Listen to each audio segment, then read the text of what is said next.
first thing I remember is being in the kitchen, placing some dollops of batter into a muffin tin. The batter was slightly red-tinted with the consistency of congealed blood. I slid them into the oven and set the timer. It was clear to me that these muffins were of great importance, but the reason wasn't quite clear. A matter of life or death, perhaps. Suddenly, the timer went. I pulled out the muffin tin and prepared for my journey.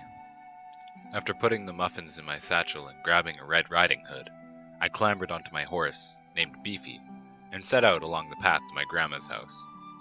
I had to go through the woods, and this was no ordinary forest. The trees were almost cylindrical, and the foliage was straight, almost all the way to the top, where there it was capped off in a dome.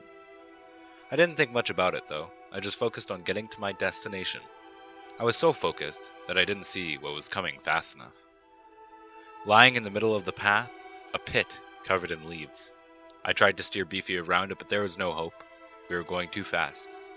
He plummeted straight to the bottom.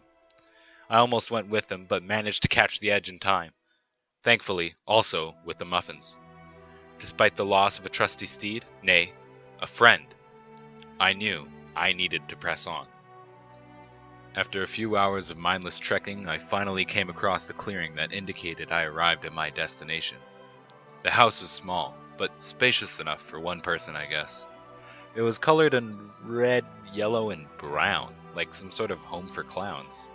I knocked on the door, muffins in hand, as I waited to be greeted by the one and only Grandma. Not my grandma, of course. As the door slowly creaked open, I was greeted by a smell of something being roasted almost immediately. You see, Grandma isn't a grandma, but a werewolf who goes by the alias Grandma. She's an assassin, and my plan was to put her behind bars. After all, it was my job. The muffins were laced with a barbiturate, a tranquilizer of sorts, to make the job easier. As I greeted her and offered her the muffins, we sat down and talked about prices and targets for a fake job I lined her up for. Suddenly, I felt rather sleepy. She had swapped the muffins. She leaned in and whispered, "Sweet dreams, darling." And that's when I knew it was over. I woke up.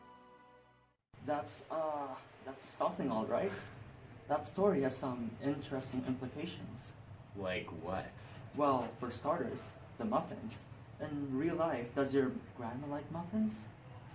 No, she hates them. Well, that seems to explain why they were portrayed as a weapon in your story. Do you fight with your grandma often? I did until she died. Do you miss her? No, she was a total jerk, very cold-hearted, never let me play, always with the work. It sounds like you wanted to confront your grandma about it, but she died before you could. So, your dream had it the other way around, with you dying first. I never thought about it that way. Well, as for the horse, well, to put it simply, did someone you love die? Well, years ago, my wife died. She was my first love. It was an overdose. I tried to help her, to get her to stop, but she almost dragged me down with her. I'm sorry to hear that. Well, the horse clearly represents her in your subconscious. How you tried, but ultimately couldn't save her. Truly tragic. Why did you feel the need to mention the trees specifically? I just thought they were odd, that's all. Right. Well, traditionally in Freudian psychology, oblong objects generally represent phalluses. Oh. Yeah, I'll let you interpret that yourself.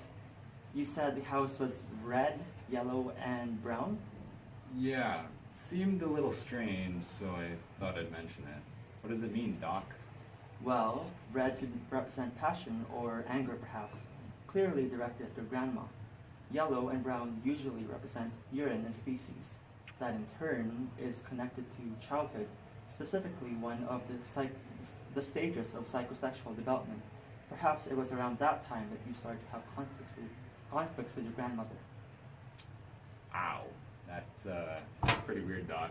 Well, you had a weird dream. Okay.